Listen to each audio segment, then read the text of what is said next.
Hi there. It's October 26th and time for Proverbs 26. Jump over there and we'll get into it. Some stuff's already highlighted, but like snow in summer and rain in harvest, so honor is not fitting for a fool. Okay. This is all about fools, okay? Right. Snow in summer, rain in harvest. Like a sparrow in its flitting, like a swallow in its flying, a curse that is causeless does not alight. Right? If you curse somebody for no reason, it won't work. Okay? 3, a whip for the horse, a bridle for the donkey, and a rod for the backs of fools. Right? Beat them. Now, these two right here, we're going to get into these two. I've been saying we will for a long time, every month, because they seem to directly contradict each other when they're two different things. Okay, we'll read these together. 4 says, answer not a fool according to his folly, lest you be like him yourself. And 5 says, answer a fool according to his folly, lest he be wise in his own eyes. Answer him, don't answer him. Okay. Now there's a site over here. And I'll put the link in the description. And it's not too long. We'll read this real quick, but it makes a lot of sense. Okay, in getting into these two verses, and this gotquestions.org. It's a wonderful site. So, okay. Proverbs has much to say about fools. They despise wisdom. They're right in their own eyes. They're deceitful and scornful. The wise are also given instruction on how to deal with fools in Proverbs. Instructing a fool is pointless because his speech is full of foolishness, and he does not want wisdom and understanding. Right? The futility of trying to impart wisdom to a fool is the basis of Proverbs 26, 4 and 5, which tell us how to answer a fool. These seemingly contradictory verses are actually a common form of parallelism found in the Old Testament, where one idea builds upon another. Verse 4 warns against arguing with a fool on his own terms, lest we stoop to his level and become as foolish as he is. Because he despises wisdom and correction, the fool will not listen to wise reason and will try to draw us into his type of argument, whether it is by using deceit, scoffing at our wisdom, or becoming angry and abusive.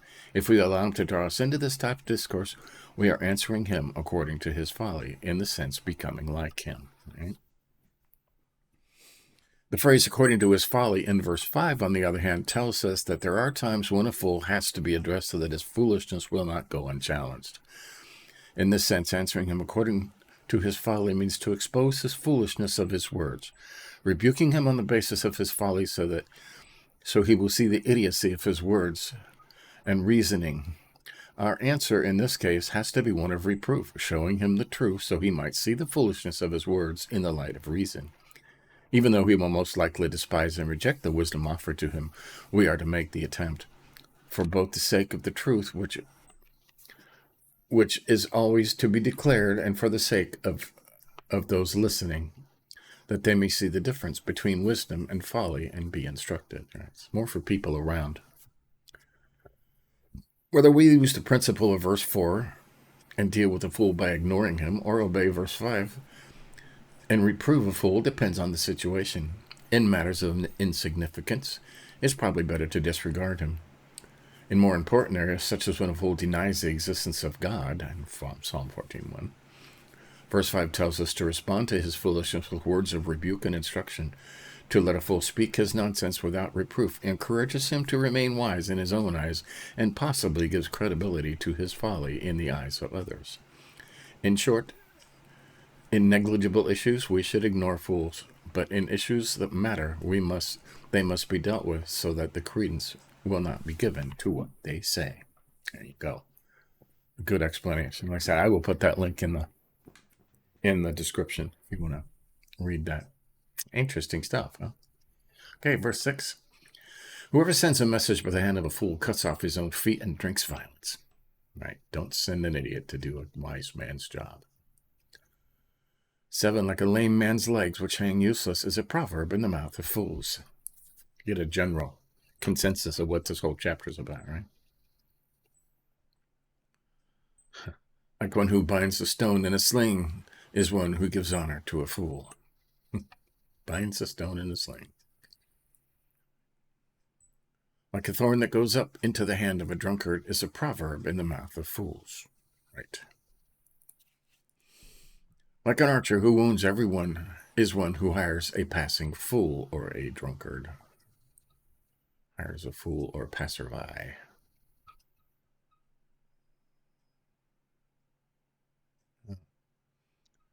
The excellent that over here in Geneva says something different. The excellent that formed all things both rewardeth the fool and regardeth his transgressors. Huh. That's very interesting. It says something totally different.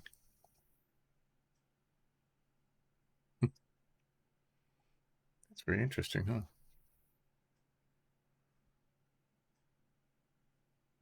Thorn. That's right. A thorn. Like an archer who wounds everyone. Huh. Two different verses entirely. That's interesting.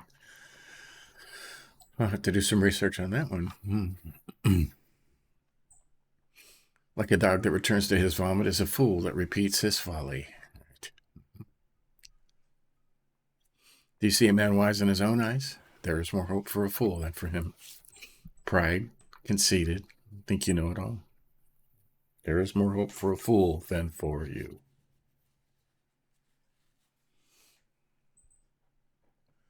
This one again, the sluggard says there's a lion in the road is a lion in the streets. And we've gone through this before. Solomon has said it several times. Any excuse not to do work, right? 14, as a door turns on its hinges, so does a sluggard on his bed. Never going anywhere. The sluggard buries his hand in the dish and it wears him out to bring it back to his mouth. Okay. Now, we went over this when Solomon said it. Lazy people get things, right? They will take like TVs and stuff and leave them in the box, not even open them. Hoarding. 16, the sluggard is wiser in his own eyes than 7 men who can answer sensibly. Right. Lazy people think they know it all. 17, whoever meddles in a quarrel not his own is like one who takes a passing dog by the ears. Right. Stay out of other people's fights, okay? Unless you see somebody beating on a child or a woman or something, okay? It's just two guys arguing and fighting. Stay out of that, okay? 18 and 19. Like a madman who throws firebrands, arrows, and death is a man who deceives his neighbor and says, I am only joking, right? That's not funny. Words hurt. When you say words to somebody just to get a laugh, and I was only kidding, dude. Did they take that seriously, okay? That's like, so you're shooting indiscriminately into a crowd is the one who deceives his neighbor and says, I was only joking. That is never funny. There are some comedians who make their living by tearing other people down just so other people around them will laugh. And it's, to me, that is not funny. Not even a little. Okay. 20, this is a good one. For lack of wood, a fire goes out, and where there is no whisperer or gossiper, quarreling ceases. Right? Talebearer, it says over here. Right? Don't be the one that spreads gossip. Right? Let the fire go out. Let it end with you. Just say, I don't want to hear that. Okay. 21, as charcoal to hot embers and wood to fire, so is a quarrelsome man for kindling strife.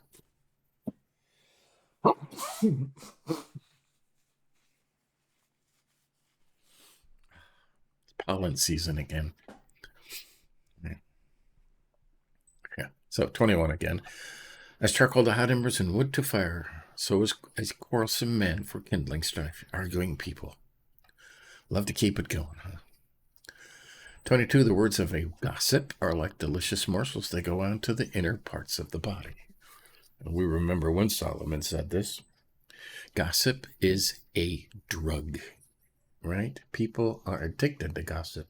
It's a multi-billion-dollar industry on television and the internet, right? Getting into somebody's business that is none of your own business. Okay? That is a horrible thing. Okay, 23. Like the glaze covering an earthen vessel are fervent lips with an evil heart. Right. Looks good on the outside, garbage on the inside. 24, 5, and 6 go together. Whoever hates disguises himself with his lips and harbors deceit in his heart. When he speaks graciously, don't believe him, for there are 7 abominations in his heart. Though his hatred be covered with deception, his wickedness will be exposed in the assembly. Right. What's this note over here? They will soon break out and utter themselves. I like these Geneva notes. Meaning many, he useth the number certain for the uncertain. Right. Watch out for these. These people are everywhere, okay? People that hate disguise stuff with their lips. They say stuff, pretty stuff, false promises, right? They are wicked and they will be exposed. A lot of that's happening now. 27, whoever digs a pit will fall into it, and a stone will come back on him who starts it rolling, right? If you set a trap for somebody, it's going to come back on you all the time. 28, a lying tongue hates its victims, and a flattering mouth works ruins, right? You see somebody that just flatters people? Lying tongue hates his victims. A lot of these people are out there lying. They hate you. Okay? So, there you go. We didn't highlight a lot in here. I highlighted 4 and 5. We won't go over that again, but I will put that link down in the description if you want to read that again, okay? There is a time for answering a fool according to his folly. And most times it's just let it go. They're not going to listen to you either way, but they have to be corrected and rebuked for the people around them. Highlighted 12. Do you see a man wise in his own eyes? There is more hope for a fool than for him. Seest thou a man wise in his own conceit? I like that. For the fool will rather be counseled than he. Also the fool sinneth of ignorance, and the other of malice. Yeah. More hope for a fool. These people that think they know everything, and they don't. Nobody even likes hanging around people like that, so most people don't. Right? And 17, we highlighted, whoever meddles in a quarrel not his own is like one who takes a passing dog by the ear. You're going to get bit, right? You're going to get bit. Okay. 18 and 19 is important. Like a madman who throws firebrands, arrows, and death, shooting indiscriminately into a crowd, is a man who deceives his neighbor and says, I'm only joking. Right.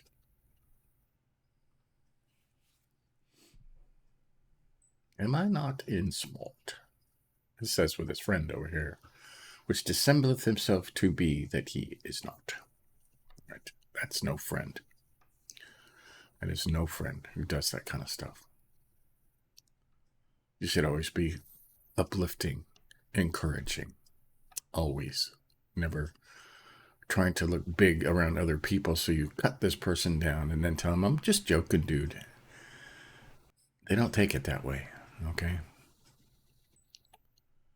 And 20, for lack of wood, a fire goes out, and where there is no whisperer or gossiper, quarreling ceases. Don't be the one that spreads gossip. Don't be the one that listens to gossip. And it will cease, okay? 22, the words of a whisperer are like delicious morsels that go down into inner parts of the body. This is more about gossip, okay? Gossip is addictive. That's why reality television and drama is so prevalent, because it's addictive and people know that. They take advantage of it and they use it to make billions of dollars off of you. Okay? Because it's addictive. It's like a drug. We highlighted 23, like the glaze covering earthen vessel, or fervent lips with an evil heart. A note here. Silver of dross. It's like, like silver, you say. There's a lot of stuff around now where people are selling silver ingots and silver coins, but people scratch it and find out that It's just dipped in silver, and the whole inside of it is lead and absolutely worthless, right? There are people like that too. They're gold plated, and inside they are evil. Right? 24, 5, and 6. We highlighted, whoever hates disguises himself with his lips and harbors deceit in his heart. If you hate, Jesus said, love one another, love your enemies. Okay? If you hate, he disguises himself with his lips and harbors deceit in his heart. That hatred is festering in you. When he speaks graciously, don't believe him, for there are 7 abominations in his heart. Though his hatred be covered with deception, his wickedness will be exposed in the assembly. Right? Will be exposed in the assembly or the congregation or the group or Congress, right? So there you go. That is Proverbs 26. Good stuff. Good stuff in there. Always good stuff. So, and we're getting towards the end of another for our 14th time and begin our 15th time. I think next month I'm going to start at a very interesting, the Young's Literal Translation, which I haven't used, written in 1898. Okay, could do that one with another backup copy, of course. So there you have it. Stay tuned later today. We're on day 300 of our Through the Bible in a Year. Jesus is on his way to Jerusalem to get, terrible things done to him